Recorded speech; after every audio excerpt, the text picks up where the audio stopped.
So some of the basic tools that you should have is you could use 2 pairs of adjustable pliers, an adjustable pair of pliers, a wrench, adjustable wrench.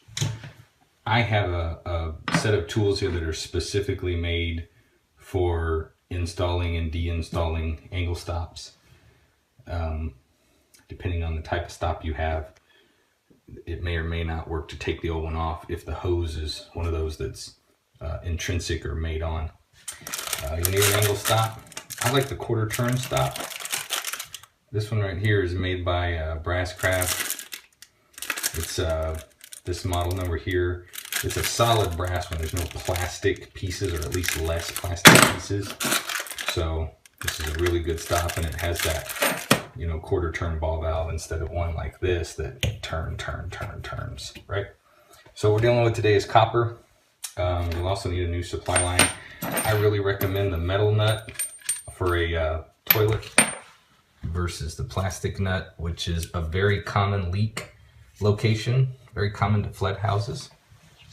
So we're dealing with copper today. We need to get both the stop off.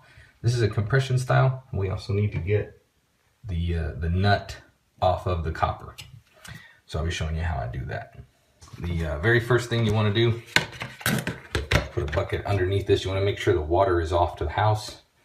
If you don't know how to do that, refer to my video on how to turn off the water to the house. So we're going to turn the stop to the off position. And you could use an adjustable wrench.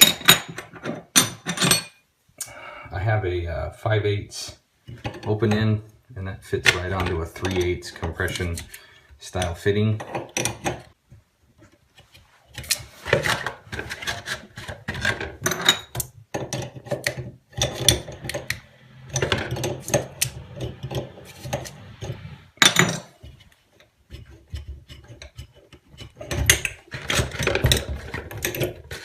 If there's any water you want to try to catch it in the bucket, go ahead and take it loose from the toilet fill valve.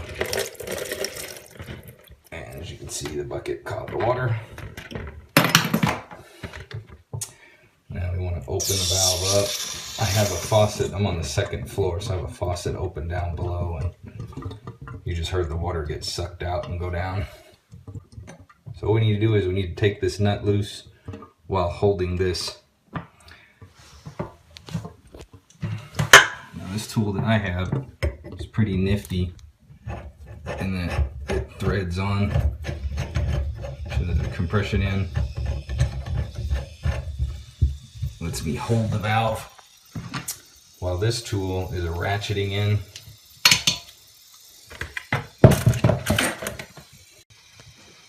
So I have that tool secured onto this end, and take my my box end here and put it on. Sorry, I had to put that down there. So what I'm doing is breaking this valve loose. And like I said, you can do this with any 2 sets of tools. You just need to hold this stop while turning the nut counterclockwise. Now we need to get the nut off. There's 2 ways of doing that. There's quite a bit of copper back here. We could just slide this nut back and cut the copper off here. The tool here, and what it's going to do, it's going to slip around this, and it's going to pull that ring off. So as you can see, this tool is, I'm tightening up the spline, and it's pulling the ring back off of the pipe.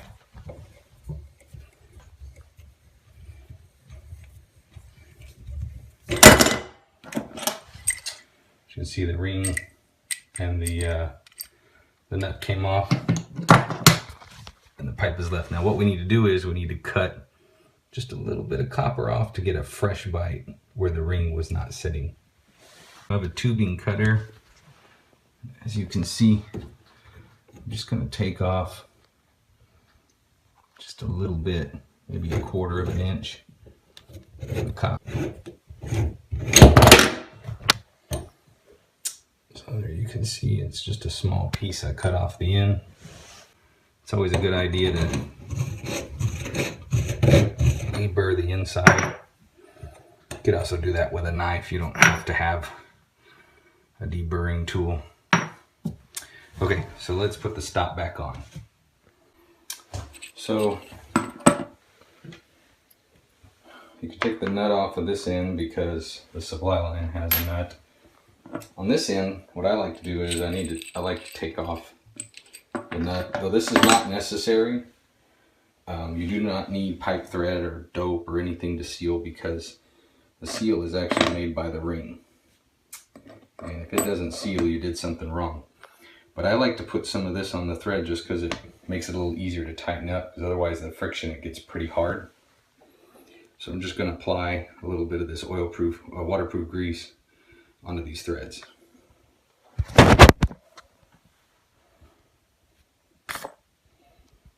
Working with one hand here. So as you can see, I put a little bit of that waterproof grease. You don't need a lot. And I'm just going to put the nut back on. You just want to put it on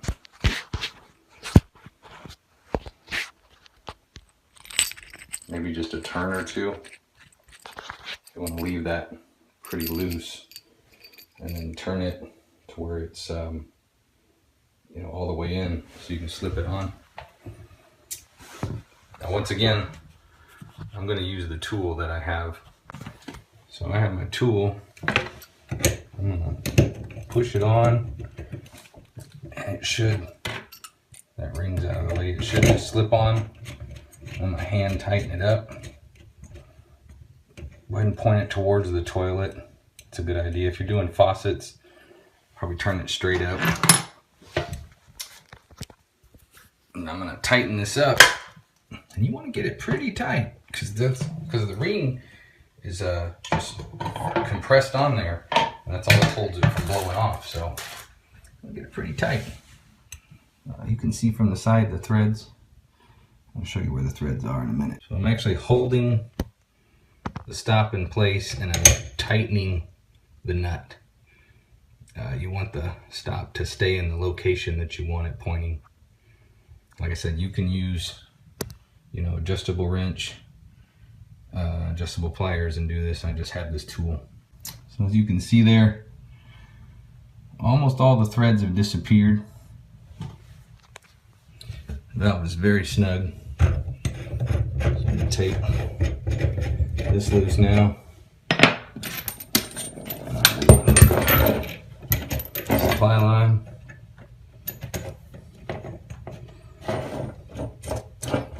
Here. Tighten it up.